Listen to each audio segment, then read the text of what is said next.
Sometimes you just wonder why. Well, one of those situations is right now.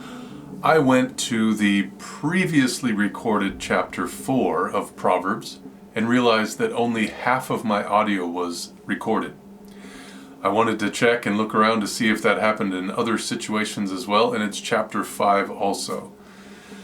So you wonder why. I would think after going through with a group and being able to express the different things I did in the different scenarios that I did, it would have been very, very good as far as recording and having the interactions and comments and different things that I love. And so anyways, now I go through it again.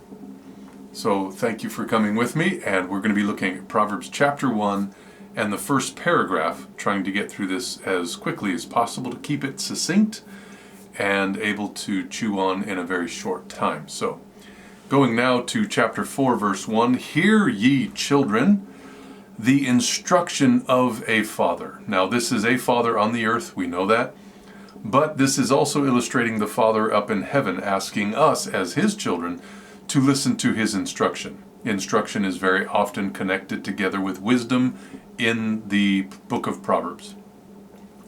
Attend to know understandings. To attend something, you would be attentive, you would hearken, you would prick up your ears, you'd be able to listen and understand what it is that God is saying through his word to his people. "For I give you good doctrine," teachings. "Forsake ye not my law," right? God is wanting us to be very interested in what he teaches, very interested in what he's given. "For I was my father's son, tender and only beloved in the sight of my mother." Now, you know how it is to be your father's son. I have said so many times to my son, who's now 23 years old, I've said, "You'll have a son one day, and he's going to break your stuff like you've broken mine." The reason why I know that is because I used to break my father's stuff, right? And as a child, you know that you've done wrong and you want to please, you want to be able to honor, especially if you have a decent father like I did. He was an alcoholic, but he tried his best. And so, knowing that this kind of thing occurs, you can realize that Solomon's kind of appealing to his son like, "Hey, listen, I was the son of my father, you're my son, you're going to have a son as well. Don't forsake us, we're trying our best." You know, parents are learning how to be parents as they continue on experiencing the raising of a child. So we can and should be merciful. There are many things that my parents did. My mother and father are both laid to rest. Both of them actually are on my property here. And I recognize the older I get, the more grace I should have toward them. So it's very interesting. So we can see here that "I was my father's son, tender and only beloved in the sight of my mother. He taught me also, just like my mother did, and said unto me, Let thine heart retain my words." To retain something would be to follow closely, to keep fast by implication, to obtain, right? To maintain, stay up, basically memorize, retain, hold my words.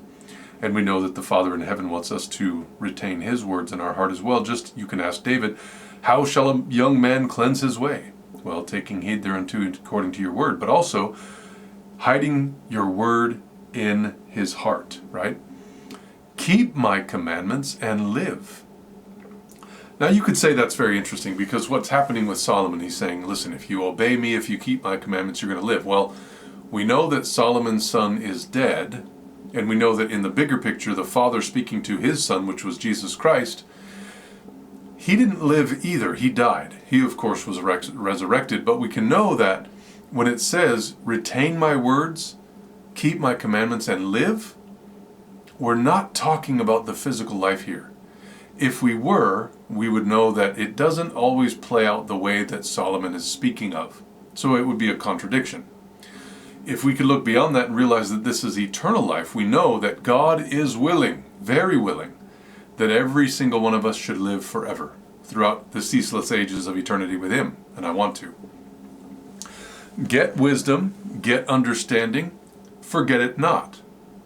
Neither decline from the words of my mouth." So he's appealing for his son to get wisdom. Wisdom is very important. We know that in the first chapter of 1 Corinthians, verses 24 and 30, wisdom is equated to Christ. And so I'm going to refer to that later in chapter 8, but get wisdom, get understanding, forget it not, neither decline from the words of my mouth.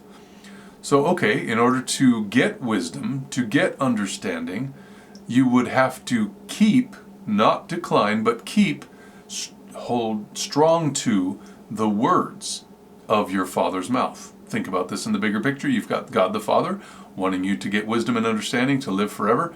You would keep his words. Forsake her not. Now, who's her? Wisdom is her. Wisdom is all the way through the book of Proverbs referred to as a female and one that's beautiful, standing on the top of a mountain, or not mountain, but the top of maybe crying out from a window, come here, honor me, and I'll give you blessings and good life. Just like the strange woman is saying, come here, I'll, hearken unto me, I'll give you blessings and long life. Well, we know one is telling the truth, the other one's not. So forsake her not, and she shall preserve thee. Preserve from what? From pestilence, from frustrations, from anxiety, from the things that cause you stress, from fear. Love her, love wisdom, and she will keep you. Keep you in the straight and narrow way, right? That's by not forsaking the words of his mouth. Wisdom is the principal thing. So the principal thing, the beginning, the first things. Here is the beginning of wisdom. You can see that in the book of Proverbs as well. It's actually in chapter 8 as well. So wisdom is the principal thing, the foremost. Therefore, get wisdom, and with all thy getting, get understanding. Now remember, wisdom and understanding are very often equated, or at least used similarly in the book of Proverbs. You can find that just by searching those two words themselves. Exalt wisdom, which is her, and she shall promote thee. Okay? Think of Daniel being promoted. Think of Esther being promoted. Think of Joseph being promoted. This is not only physically, but also spiritually, you will be promoted. You will be blessed in the kingdom of heaven. She shall bring thee to honor when thou dost embrace her. So you're embracing this woman. Now you would think this is a little racy, right? Well, not really, because wisdom is a attribute of God that he's been given unto us, that he has given unto us. And it's equated as a woman here for illustration's sake. You can know that wisdom and the strange woman are both trying to appeal to you, but you're to embrace her, hold her tight, treat her well, keep her, love her, and she'll keep you as well. So this relationship that you're supposed to have with God is illustrated with a young man having a relationship with a woman.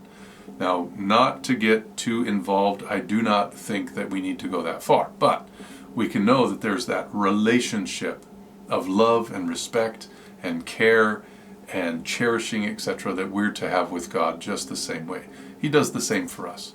So looking at this a little further, she shall give to your head an ornament of grace. Now, to your head, which would of course be your mind, she will give to your mind, which is where you have wisdom in your experience, an ornament of grace. It's not an ornament of gold. Grace is an attribute. So she gives to your mind, to your head, to your leadership experience of your life, which is from your mind, the ornament of grace, a crown of glory. Now this glory is also an attribute. So it's an ornament and a crown. You'll be ornamented with these different jewels, if you will, a crown, an ornament of grace, the crown of glory. She will deliver to you. That's what she's going to give you. You're going to be blessed if in fact you listen to her and cherish her. Hear, O my son, and receive my sayings, and the years of your life shall be many. Now we know this from the 5th commandment, where it's talking about if you honor your mother and your father, your life will be long on this earth. I've taught you in the ways of wisdom. I have led thee in right paths. So the father is appealing to the son. I've taught you. These things I've given to you. Your head should be full of those things that I've spoken of. I have led you in my teachings in right paths.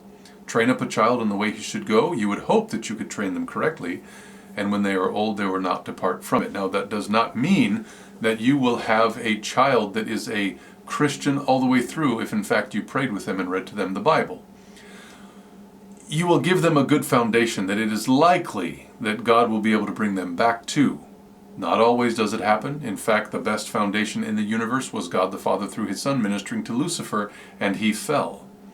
The third highest being, not power, the third highest being in the universe, and he fell.